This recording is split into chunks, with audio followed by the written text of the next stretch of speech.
Alrighty. Welcome back to Lenz's Comic Corner Classics, Non-Classics. Episode number 1901 and Doubleshot number 1795. I have two DC trades. First up is a Batman, and well, it's basically Batman and just like Volume 3. It's a manga. But the only reason why, because normally I don't review manga per se. But this one, make an exception because it features superheroes. Everybody thinking, wait, didn't you review Lupin the Third in one of your videos? Yes, I did, because it basically was something that was a collection of stories. This one basically has the introduction to, well, Hal Jordan, obviously. He makes first appearance in these chapters, along with the first appearance in this universe of the Injustice League, and comprised of Reverse Flash, Joker, Lex Luthor, Sinestro. And by the way, this guy here, original villain to the series. But yeah, the big thing is just the introduction of more villains, which is so cool.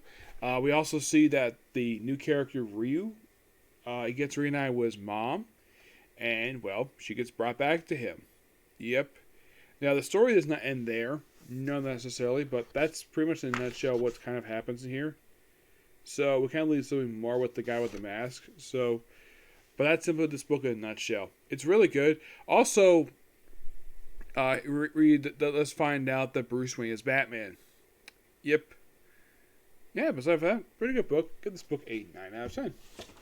Alright, next up is quite interesting. Now, I should point out, though, the guy who wrote this is mostly referred to as a conspiracy theorist writer. I mean, he wrote this book just after he did a crossover miniseries. And then after this, he did one big ongoing series after this one. Which writer is it? Brad Militzer. We have Green Arrow, Archer's Quest. This collects issues 16 and 21 of Green Arrow Volume 3. Now, the thing with this run that I did hear some things about, I read it, that during this run, it was supposed to be Dr. Live hopping up and him basically proclaiming rape. No, not necessarily. That's a big fat lie. As a matter of fact, Dr. Light doesn't do this book at all. Mostly put, just basically Green Arrow. The whole story for this thing is that Green Arrow's fearing he might die again, so he's going around gathering all his Mentos. After Barry died, he got some of his Mentos. Also, he's found out that one of his old costumes is kept in one of the Flash rings, which was so cool. So he goes back to various places over the course of these history. Like, he goes to the old Arrow Cave, which has been abandoned for years. I believe this was actually the first time it's been seen since probably the Silver Age, and it's been abandoned. And while they're there, they fight Solomon Grundy. Yeah, basically it's just Roy Harper and Oliver Queen as Green Arrow and Red Arrow respectively, where they basically are there to retrieve this commemorative certificate that basically Green Arrow got from the Justice League when he basically joined the Justice League back in Justice League America #4, released back in 1960. And there's something he has fond memories of. And he also apparently he also beams up to the Justice League satellite. This was it wasn't a satellite, it was the moon base they had. Yeah, because this is during a period of time when they were based on the moon and the watchtower on the moon. And he beams up and he runs into Kyle Rayner. Meets him for the first time, though. Here's the thing. Apparently, issues after this one, it contradicts what happens here. He basically goes to go in the trophy room. He says, "Oh yeah, I said hi to John," and he leaves. And Marsh Manor comes in, and it turns out he never spoke to him at all. The whole thing about also apparently the person in charge of keeping an eye of Green Arrow's Mentos is, of all people, the Shade.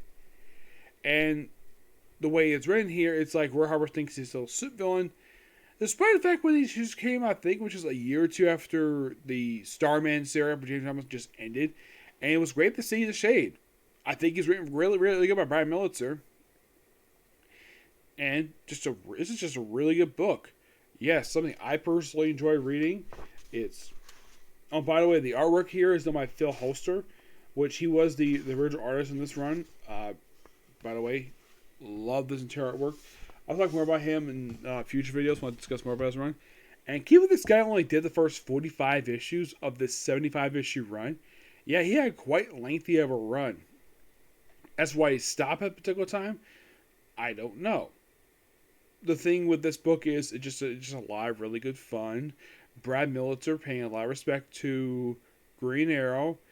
The sad thing is, I believe this book came out, was it before or after the controversial Identity Crisis? Let's see. The first issue of Identity Crisis came out in August 2004. The first issue of this one came out October 2002. So this is before that run. Oh, by the way, the cover art is done by Matt Wagner. Yes. Now, here's the thing. After Identity Crisis, well, here's kind of the strange thing about this. So, the next major comic he worked on was Just Like America Volume 2, Number 0, which came out 2 years later. Yes, and this is by far the only major ongoing series working aside from Green Arrow. But with this, pretty much, you can say that this is like the only book I had reviewed for, well, Brad Molitor's time at DC, because he only worked on 3 comic series, plus a few one-shots here and there. Like, the only thing I reviewed by him is basically, well, the story did for Detective Comics 27, which is actually really good, by the way. Yeah, he did a story which was a modern day retelling of the case of the Criminal Syndicate. That was basically the original backstory of Batman debut. I love that story. He did recently an issue for Action Comics 1000. I don't think that this was collected in trade. Now, here's the interesting thing comes to the story. Now, in the case of Batman, Detective Comics 27, this I perfectly understand because, well, it kind of makes some sense. It does make a little bit of sense that he basically would write this book. Well, he did do one issue, Superman and Batman. But here's the thing is, for Action Comics, it's like,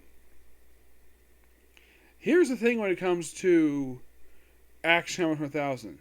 Now, with the exception of that one issue of Batman and Superman, the only reason people suspect that why Brad Militzer decided to do Action Comics 1000 story for that one, because he wrote Superman in pages of Just Like America, which he did for 12 straight issues.